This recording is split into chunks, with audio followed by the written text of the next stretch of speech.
कल महाराज ने राम राम राम राम। सही है ना।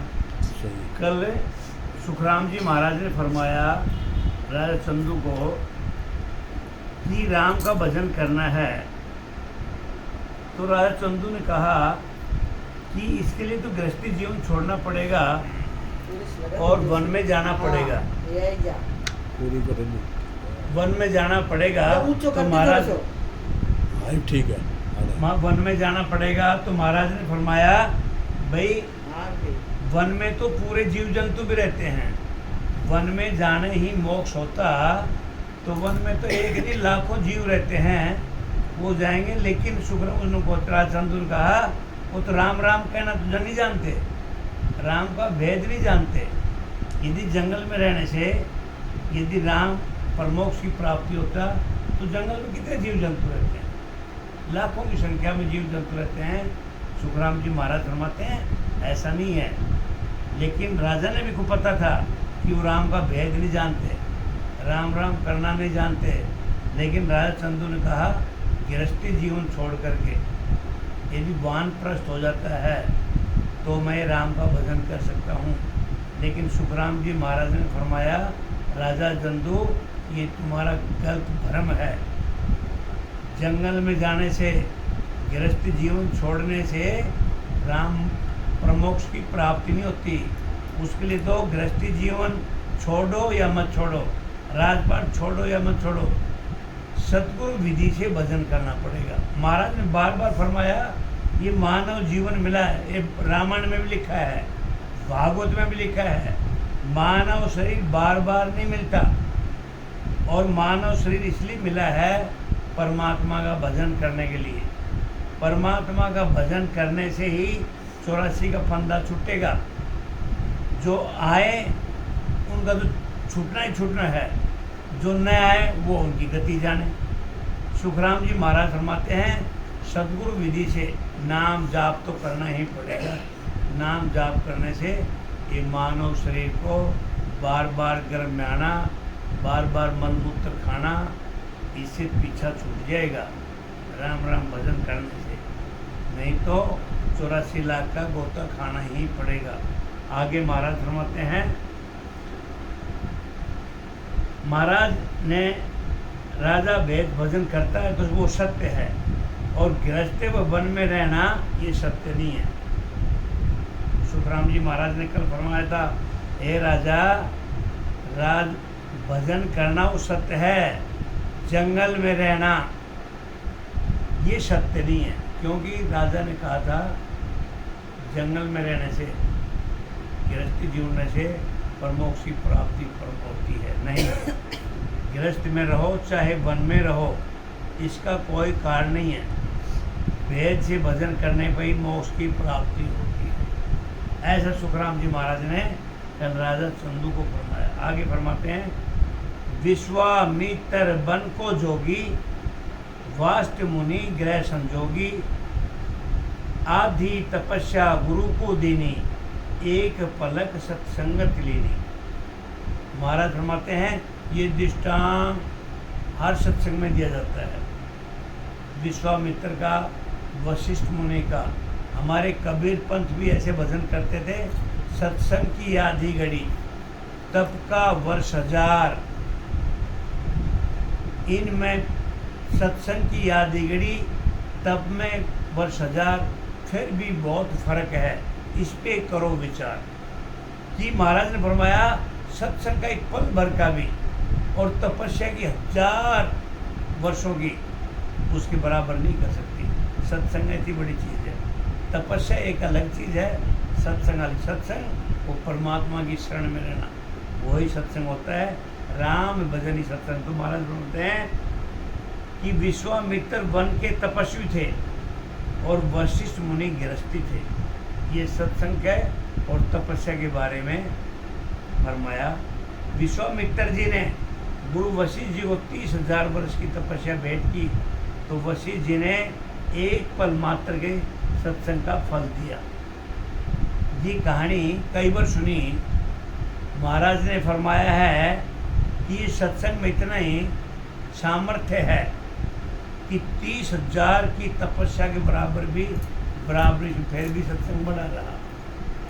कि महाराज ने एक बार वशिष्ठ मुनि के और तो विश्वामित्र की मित्रता हुई, तो महाराज फरमाते हैं वशिष्ठ मुनि जी थे, वो गृहस्थी थे, लेकिन वो राम नाम की संगत का, राम नाम की भक्ति करते थे। और विश्वामित्र जी तपस्या करते थे। तो महाराज फरमाते हैं एक बार वशिष्ठ मुनि तपस्वी विश्वामित्र जी के कुटिया पे गए, उनके आश्रम में गए।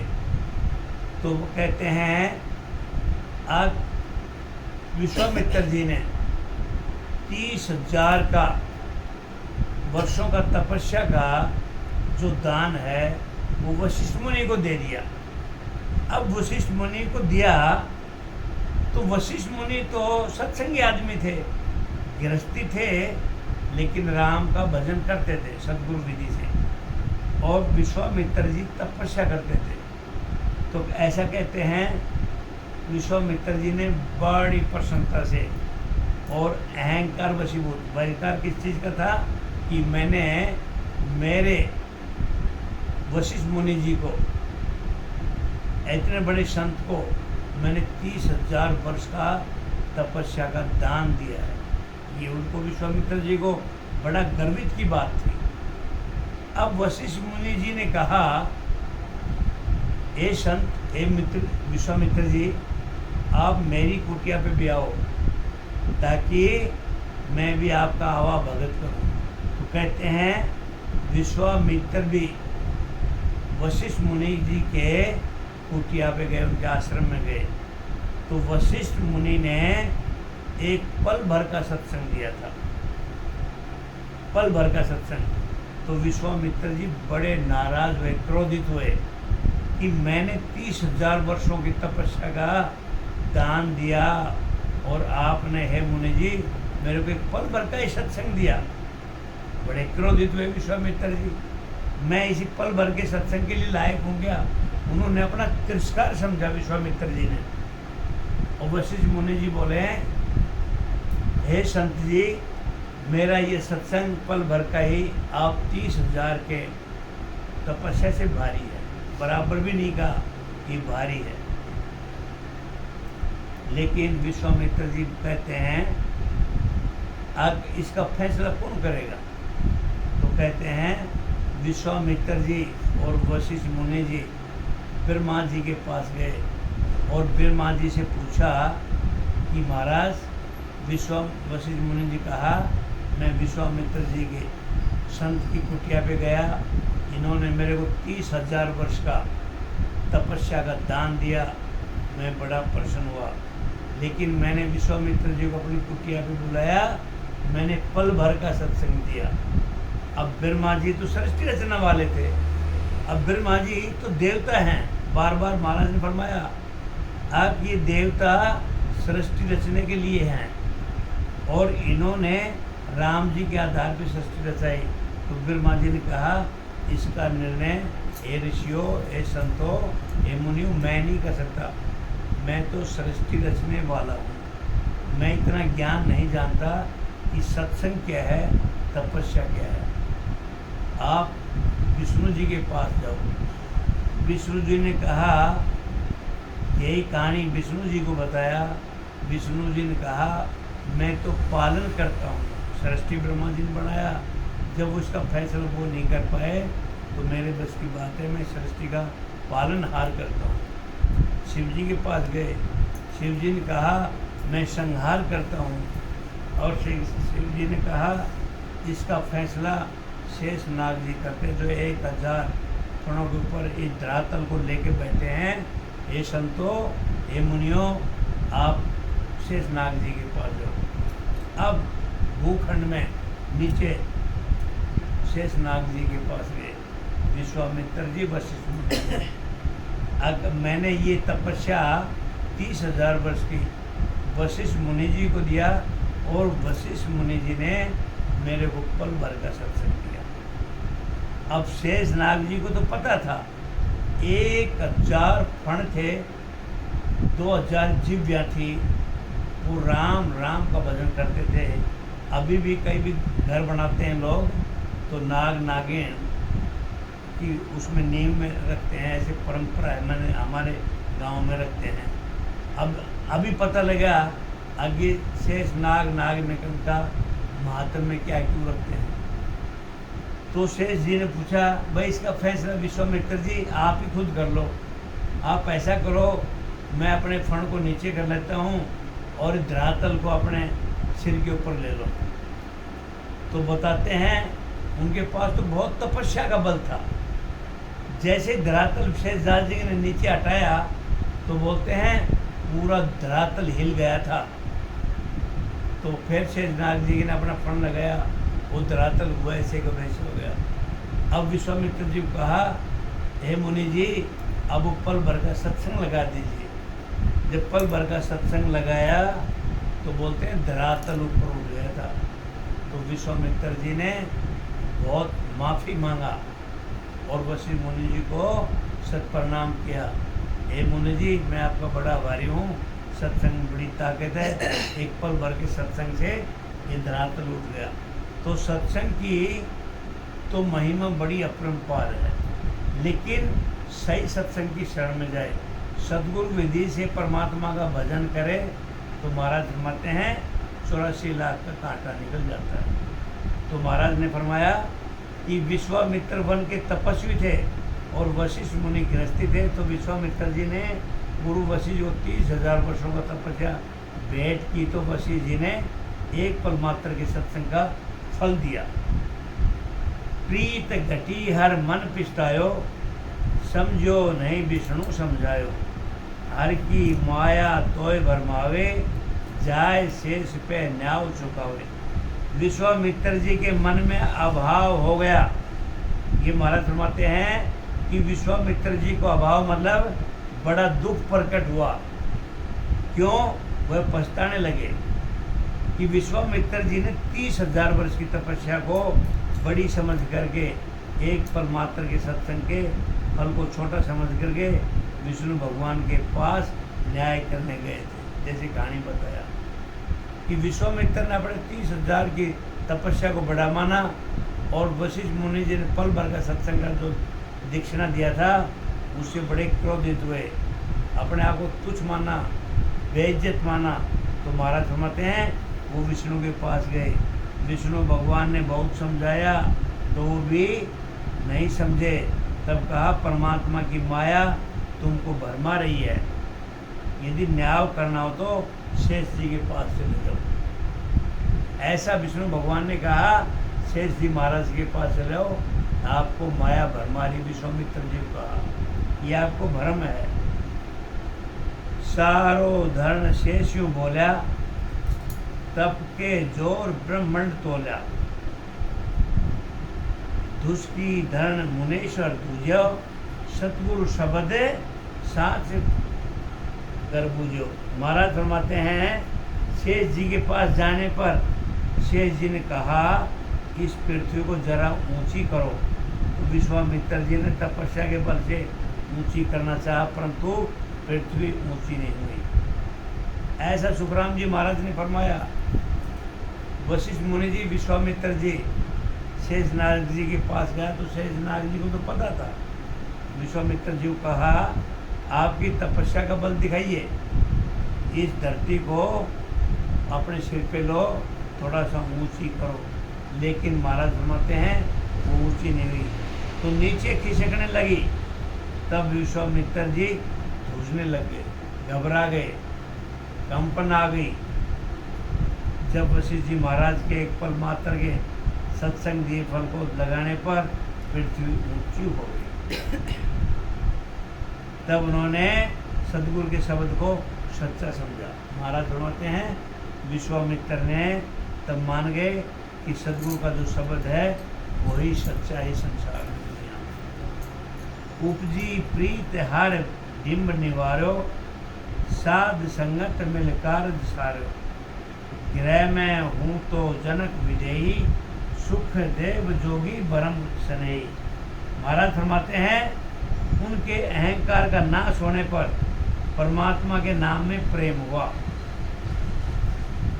तो साध यानी शेष जी की संगत से उनका काम सुधर गया। राजा जनक विदेही व गृहस्थी थे और सुखदेव जी बन के रहने वाले योगी थे। सुखराम जी महाराज ने कितने दृष्टांत दे के समझाया। अब सत्संग से बहुत बड़ी बात कुछ नहीं है। सत्संग में जाने से मानव देह का कल्याण हो जाता है। सत्संग में जाने से 84 लाख योनि का पीछा छूट जाता है। ये मानव शरीर इसलिए मिला है कि 84 लाख का कर्म कांड रखा करने के लिए, जन्म मन के पीछा करने के लिए महाराज ने इतने दृष्टांत दिए हैं कि शेष जी की संगत उनका काम सुधर गया। किसका? विश्वामित्र का। राजा जनक विदेही थे। राजा जनक भजन करते थे, विदेही भजन था। वे गृहस्थी थे, गृहस्थी होते थे, लेकिन सुखदेव बन के रहने वाले थे, वो योगी थे। महाराज फिर आगे बढ़ते हैं, त्यागी तपी सदा बनवासी, जन मत ग्रह यूं भयो उदासी, अटके विवान व्यास के आयो, व्यास देव गुरु जनक बतायो। जन्म से ही वन में रहने वाले त्यागी तपस्वी थे। जन्म लेते गृहस्थ से अलग हो गए थे। जब उनका शब्द त्रिकुटी से आगे नहीं बढ़ा तब व्यास जी के पास गए। उन्होंने जनक जी को गुरु बनाने को कहा।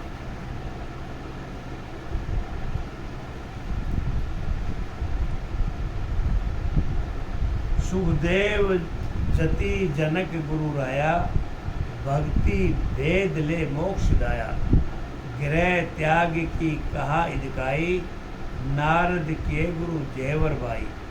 महाराज ने फरमाया सुखदेव जति थे,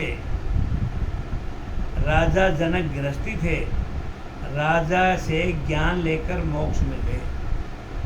महाराज फरमाते हैं जंगल और गृहस्थी इसके लिए मायना नहीं रखता, मायना रखता है सत्संग का, मायना करता है भजन के प्रताप का। महाराज ने साफ शब्दों में कहा कि सुखदेव जति थे और राजा जनक गृहस्थी थे, लेकिन फिर भी राजा से ज्ञान लेकर के मोक्ष में गए थे सुखदेव महाराज। तो गृहस्थ व त्याग में क्या विशेषता है? महाराज फरमाते हैं गृहस्थी हो चाहे त्यागी हो, इनमें कोई बड़ी विशेषता है। नारद जी इनके गुरु कालू जी झींवर जी थे। राजा अमरीश ऋषि दुर्वासा, ओम वनवास ओ ग्रह उदासा, दियो श्राप सुदर्शन बायो, उल्टर चक्कर उसी के आयो। राजा अमरीश गृहस्थी थे और दुर्वासा वन में रहने वाले तपस्वी थे।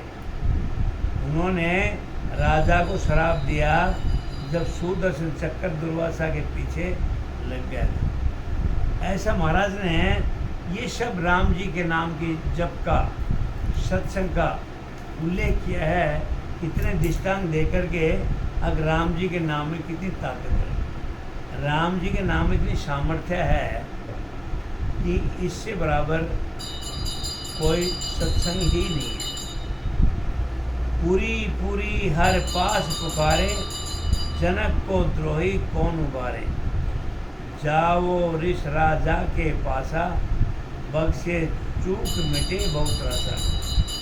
तब दुर्वासा जी कैलाश में ब्रह्मा जी के लोक में वह विष्णु के भगवान के पास बैकुंठ में गए और सुदर्शन चक्कर से रक्षा की प्रार्थना की।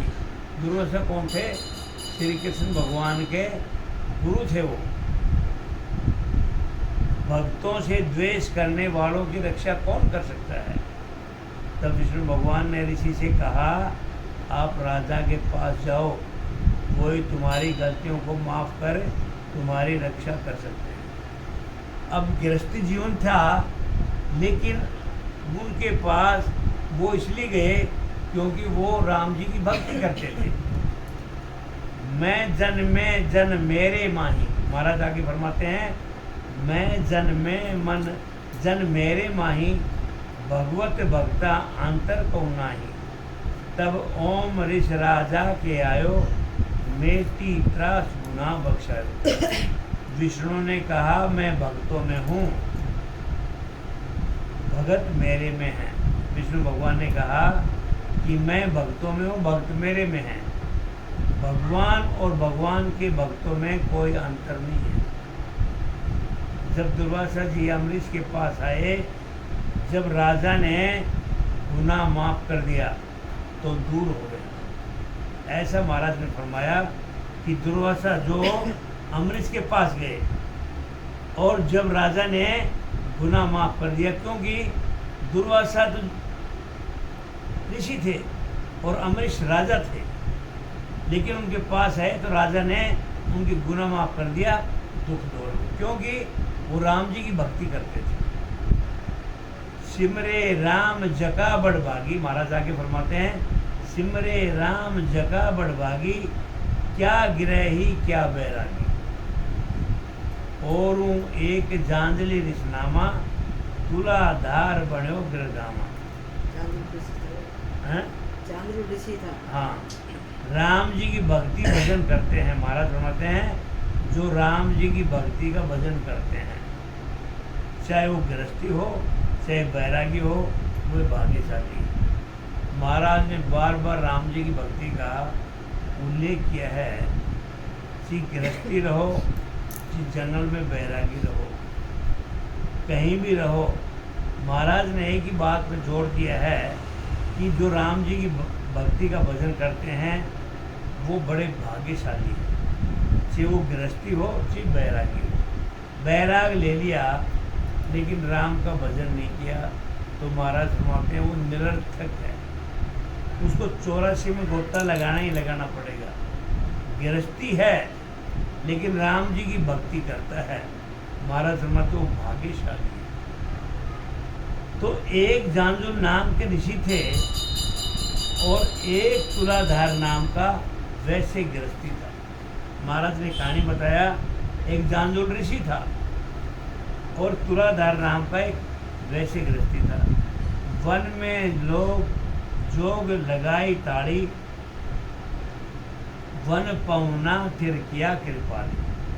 फुलो धान गर्भ मन आयो, सुर नर पंखी सरावे बाण।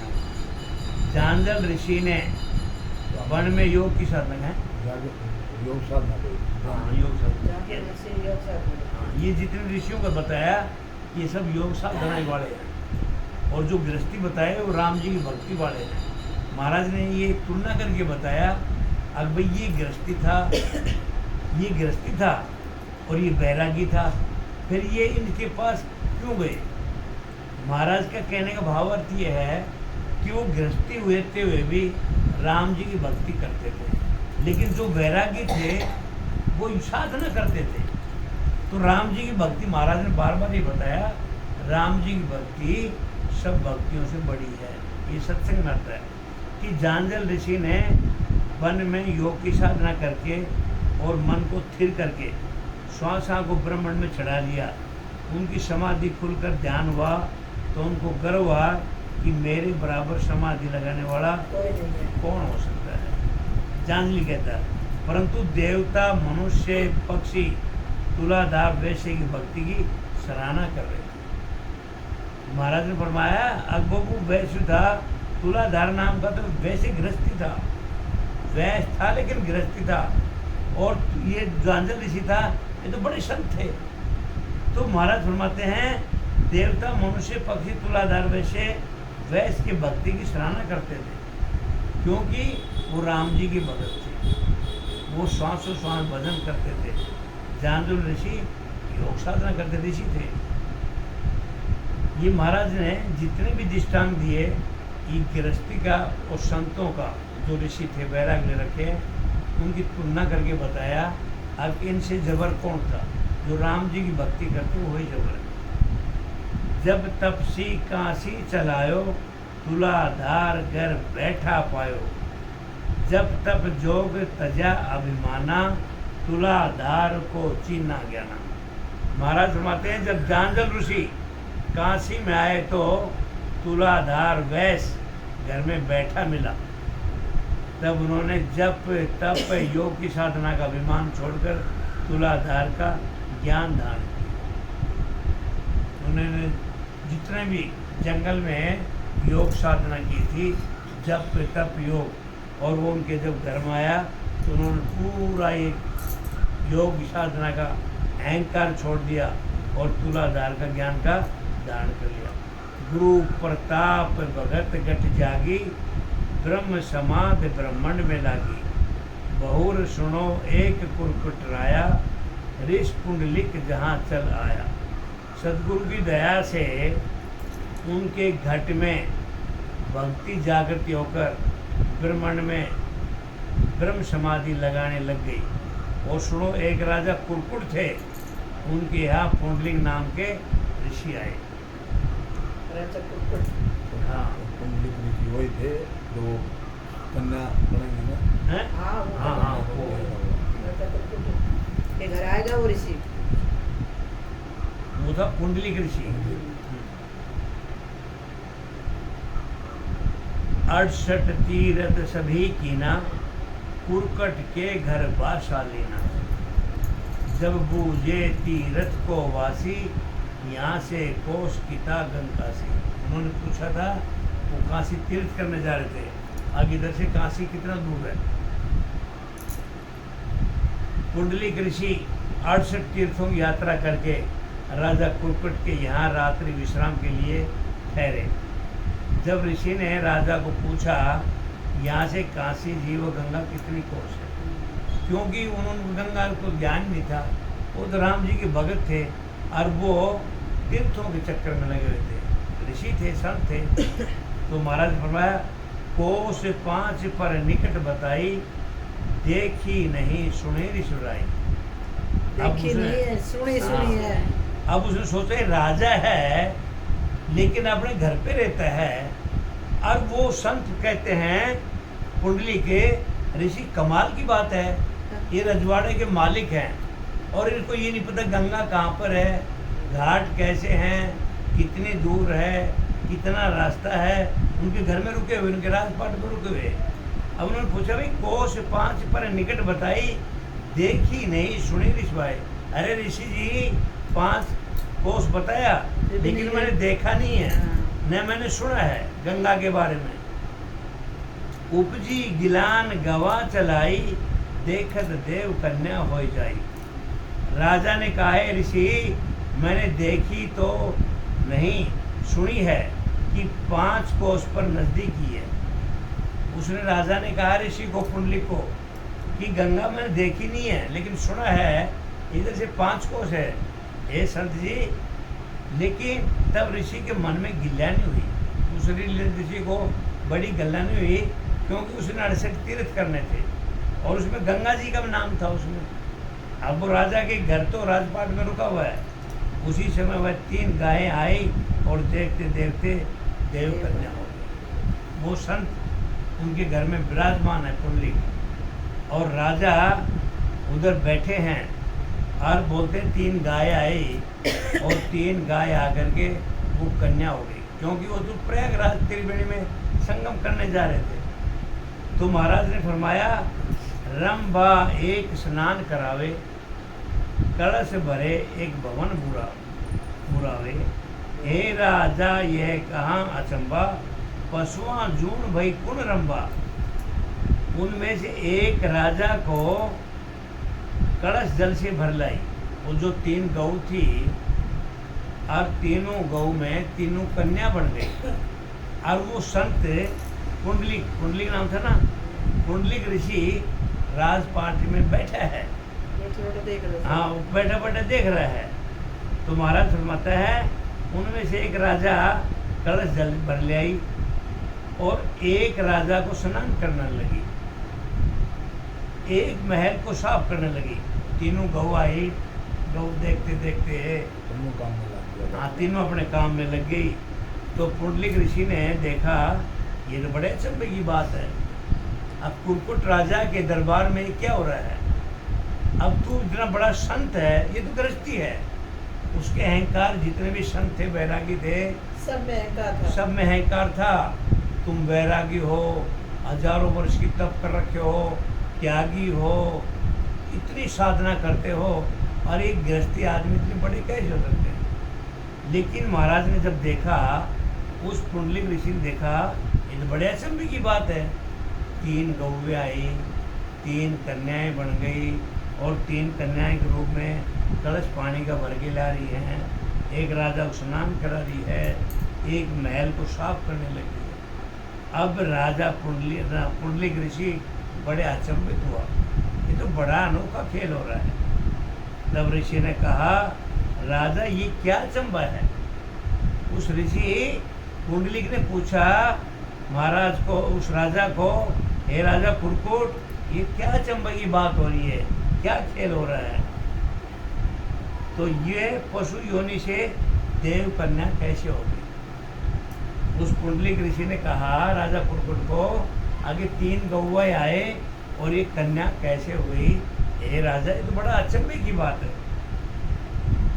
कुरकुट कहे, इसी को बूझो, तुम हम नहीं और कई दूजो। जब ही ऋष बूझे पर संगा, मैं काशी गोदावरी गंगा। तब राजा ने कहा, कुरकुट राजा ने कहा, आप इन्हीं को पूछो। इसको पुंडलिक ऋषि को कहा, हे ऋषि जी, आप ही खुद पूछो, आप और मेरे सिवाय यहाँ कोई दूसरा नहीं है। राजा कुरकुट ने कहा ऋषि पुंडलिक को, हे ऋषि देवता, आप ही प्रसन्न की कन्याओं को पूछो, मेरे से पूछो। इस राज दरबार में आप और मेरे सिवाय कोई नहीं है।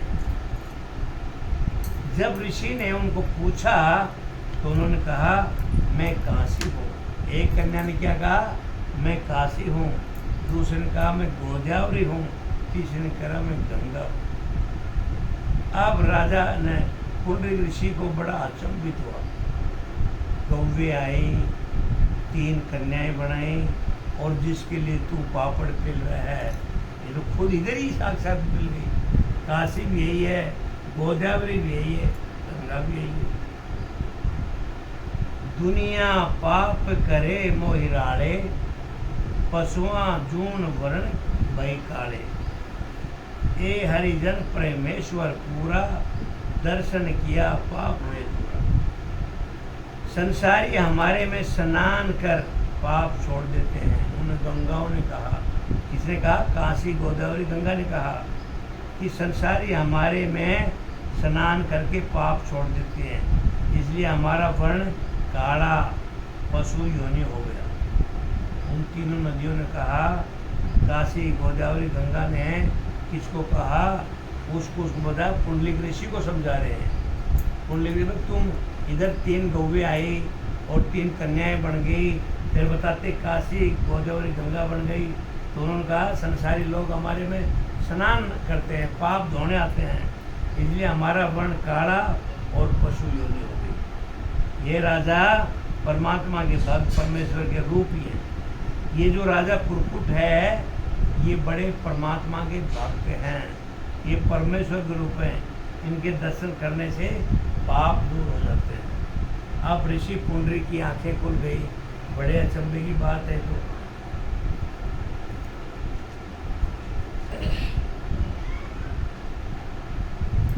आगे फरमाते हैं, या सुन रीस आश्रम चलायो, भक्ति करी घर में हरि जायो। बहुर कहूँ एक हरि का दासा,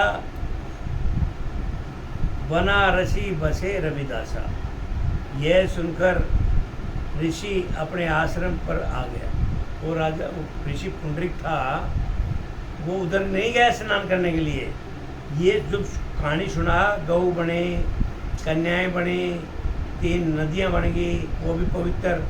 तो महाराज फरमाते, ये सुनकर ऋषि अपने आश्रम पर आ गया और घर में ही भगवान का भजन करने लग गया।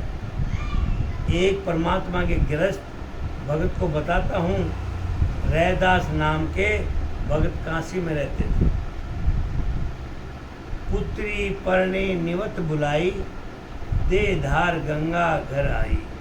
साची भक्त सदा हर संगा, कटौती माए प्रकटी गंगा। रैदास जी ने लड़की की शादी में गंगा जी को निमंत्रण दिया, तो शरीर धारण कर गंगा जी उनके यहाँ आ गई, घर पे ही आ गई। जो सच्ची भक्ति करते हैं परमात्मा सदा उनके साथ रहते हैं। उनकी कठौती में गंगा जी प्रकट हो गई।